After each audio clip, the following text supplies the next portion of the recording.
जी हाँ, ताल ठोक के सवाल हम यही उठा रहे हैं कि क्या यूपी में सर्वे के सहारे है बीजेपी। कई खास मेहमान हमारे साथ हैं। आईपी सिंह साहब बीजेपी के प्रवक्ता हैं, प्रदीप कुमार जैन प्रवक्ता हैं कांग्रेस के, सैयद आसिम वकार नेता समाजवादी पार्टी के और आलोक मेहता वरिष्ठ पत्रकार हैं।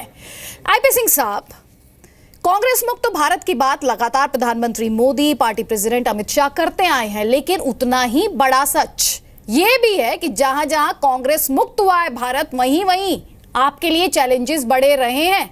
जब जब आपकी टक्कर रीजनल फोर्सेस से हुई है, आपको मात खानी पड़ी है। क्या इसे माना जाए, बिहार में जो देखने को मिला, दिल्ली में देखने को मिला, तमिलनाडु, वेस्ट बंगाल, सब जगह जब भी रीजनल फोर्सेस आपके खिलाफ खड़े हुए, बीजेपी स्ट्रगल करती, लड़खड़ाती दिखाई दी है। और यह तक कहा गया कि 5 महीने तक आपकी पार्टी जो थी वो पार्टी स्टेट यूनिट के प्रेसिडेंट का नाम डिसाइड नहीं कर पाई थी। तो कंफ्यूजन तो है, कोई इस चैलेंज को लेना ही नहीं चाहता। आपके कई बड़े नेता ने प्रेसिडेंटशिप लेने से मना कर दिया था यूपी में।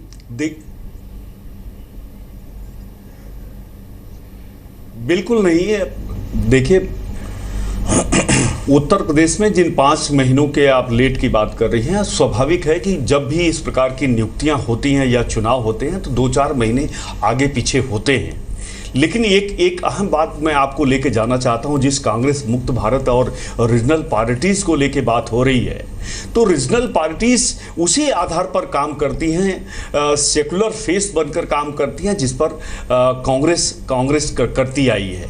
दूसरी तरफ मैं आपको जवाहर बाग मथुरा लेकर आना चाहता हूं, जो कानून व्यवस्था का राज है, जहां नरसंहार हो गया, 52 से ज्यादा लोग मर गए, या उन्हें गोलियां ऊपर से मारी गई, या उन्हें जलाकर मार दिया गया। इस प्रकार का हादसा हुआ और उत्तर प्रदेश की सरकार और मुख्यमंत्री जी ने साफ तौर से कहा कि जिला प्रशासन के फेल है, जबकि डीएम ने साफ तौर से कहा कि हमने कई बार रिपोर्ट भेजी, लेकिन उत्तर प्रदेश सरकार उसको संरक्षण देती रही। तो सवाल ये खड़ा होता है कि उत्तर प्रदेश में समाजवादी पार्टी की सरकार है, और आलोक मेहता जी को एक मैं पूछना चाहता हूं कि निश्चित रूप से आप दिल्ली में बैठे हैं, दिल्ली के जितने भी पॉलिटिकल पंडित हैं या समीक्षक हैं राजनैतिक, 2014 के सभी के बयानों को अगर मैंने बारीकी से देखा तो किसी ने नहीं कहा कि उत्तर प्रदेश में भारतीय जनता पार्टी 73 सीट जीतने जा रही है, और देश में 282 उसका स्वयं का, और 350 सीटों के आसपास भारतीय जनता पार्टी पाएगी। आज मैं विश्वास दिलाना चाहता हूं कि उत्तर प्रदेश की जनता यहां के भ्रष्टाचार, दौलत की बेटी मायावती का जो अत्याचार था उसको आज तक भूली नहीं है। और समाजवादी पार्टी के इस शासन में आज उत्तर प्रदेश में बहन बेटियों की इज्जत सुरक्षित नहीं है। कोई उद्योग उत्तर प्रदेश में पिछले 4.5 साल में नहीं लगा, जो दुर्दशा उत्तर प्रदेश की है। यही एकमात्र कारण है कि उत्तर प्रदेश की जनता परिवर्तन चाहती है। ठीक है सर। प्रदीप जैन जी, अदिति जी, एक तो मेरा आपसे आग्रह है कि जब मैं बोलूं तो जिस तरह मैं इन लोगों के बोलने में शांत रहा, ये भी मेरी बात सुने। उत्तर प्रदेश में चाहे सांपनाथ पार्टी हो या नागनाथ पार्टी हो, कहेंगे तो आपको जवाब मिलेगा, पार्टी हो जो लोगों को छातियों में बांटती है, आप समझिए, आपको जो बोलना था आपने बोल दिया। आपने कांग्रेस मुक्त भारत की भी बात कर दी, अदिति जी ने कर दी। कांग्रेस मुक्त भारत हुआ, आपके 700 प्रत्याशियों की जमानत जब्त हुई। किसी राष्ट्रीय दल की आज तक जमानत इतनी जब्त हुई? आपने कभी मंथन किया? आप समझिए, आप मार्केट, आपने एक राज्य में बेमोल गठबंधन से सत्ता हासिल करने से आपके कोई मंसूबे, मेरा एक ही बात कहना है जो नारा यशस्वी प्रधानमंत्री जी ने दिया, मैं पूरी बात कह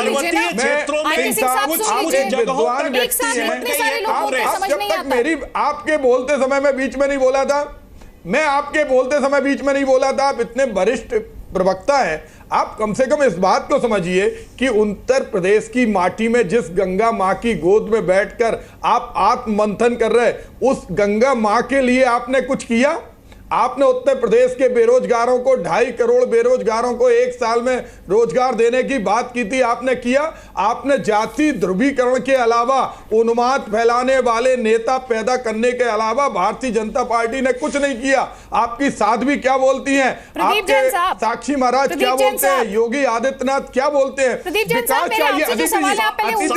हमारी नेता नहीं है जी, साध्वी साहब। हमारी नेता हाँ, नहीं है। बोलिए। एक मुद्रा योजना जी। के माध्यम से 1,36,36,000 करोड़ रुपए आम जनता के हाथों में देने का काम किया। देश के यशस्वी प्रधानमंत्री जी ने शपथ लेने से कहाँ पे है पहले वो? जब संसदीय वो कहाँ है? वो देश का संबोधित कर सबसे रहे बड़ा थे, बड़े घोटाला साफ होगा। तौर से उन्होंने कहा कहीं मेरी कहाँ मिला वो पैसा? देश के कोई व्यक्ति दलित, आज वंचित, कहता हुआ दिख रहा है, उसे कुछ शोषित, मिला? गांव, गरीब व्यक्ति किसानों की को थाली में से समर्पित दाल सरकार गायब है। आज उज्ज्वला बेरोजगारों योजना के हाथ से माध्यम रोजगार गायब है। बहनों आप को खाली गांव ट्रेन में भेजते हैं। उन महिलाओं आप को देखिए बेच देने उत्तर का प्रदेश के काम साथ क्या किया मजाक गया, करते जो हैं। राशनिंग आप का पानी के काम नाम पे खाली कांग्रेस ट्रेन करती भेजते रही। हैं। देश क्या में किया जितने आपने भी उत्तर गैस प्रदेश में? कनेक्शन प्रधानमंत्री जी ने बनारस का जिस गांव को इस समय में तस्वीरें मिल रही हैं, आप लोग एक साथ बोल रहे हैं, कुछ समझ में नहीं आ रहा है और बार बार मैं आपसे कह रही हूँ एक बार में एक ही बोले। रविंद्र कुमार हमारे साथ है। रविंद्र, इस समय वहां पर क्या कुछ चल रहा है, जरा बताइए हमारे दर्शकों को। देखा दीदी, राष्ट्रीय कार्यकारिणी की बैठक शुरू हो गई है। प्रधानमंत्री नरेंद्र मोदी, अमित शाह और राज्यसभा में जो लीडर हैं वित्त मंत्री अरुण जेटली और लाल कृष्ण आडवाणी ने दीप प्रज्वलित कर इस कार्यकारिणी का उद्घाटन किया है। वंदे मातरम हुआ। उसके बाद जो हमें जानकारी मिल रही है, पार्टी अध्यक्ष अमित शाह का अध्यक्षीय भाषण शुरू हो गया है। सबसे पहले उन्होंने सरकार के 2 साल पूरे होने पर प्रधानमंत्री नरेंद्र मोदी को बधाई दी है। साथ ही असम के मुख्यमंत्री जो बने हैं उनको और हेमंत को, दोनों को भी बधाई दी है नई सरकार बनने के लिए और बीजेपी की सरकार बनने के लिए। तो अभी तक जो जानकारी मिली, अमित शाह का अध्यक्षीय भाषण शुरू हो गया है। ठीक है प्रदीप जैन जी, मेरा सवाल आपसे बहुत सीधा सा है और आप उस सवाल का जवाब दीजिएगा, इधर उधर उसको भटकाइएगा नहीं। आपकी पार्टी का उत्तर प्रदेश में चेहरा कौन है? मैं ये जानना चाहती हूँ। आपने तो ऐसे लग रहा है पार्टी की जिस तरीके की बातें सामने आ रही हैं, कभी राहुल गांधी का ही नाम आ जाता है, प्रशांत किशोर को आपने ऐसे लग रहा है ठेका दे दिया है। चल क्या रहा है ये कांग्रेस पार्टी के अंदर? पहले ही आपने शिकस्त कबूल कर ली है कि राहुल गांधी ने क्या किया देश में, पूरी दुनिया ने देखा है। जी जी जी। अब यूपी में भी वही तैयारी कर रहे हैं क्या आप? अदिति जी, जी अदिति जी, जी मैंने आपसे एक बात कही अदिति जी, आपने बहुत अच्छी बात पूछी। मैंने कहा इस उत्तर प्रदेश में पिछले 26 साल से सांपनाथ, नागनाथ और बिच्छू पार्टी रही है जिन्होंने विकास को डसा है, विकास की एक ईंट भी नहीं लगाई। आज उत्तर प्रदेश के अंदर कांग्रेस की हमेशा से लेकिन मगरमच्छ पार्टी तो केंद्र में राज कर रही थी। अरे प्रदीप जैन साहब, अगर सांपनाथ, नागनाथ की बात कर रहे हैं तो आपको बोलने का मौका मिलेगा। सरकार तो केंद्र में रही है। आपको बकार साहब, अरे आप क्यों बड़खड़ा रहे हैं? आप भाजपा को जवाब दीजिए। आप दिल्ली के एक ही चट्टे बट्टे हैं, चित्त और पट्टे, भाजपा और सपा एक है। आप बीच में, हम आपके बीच में नहीं बोले।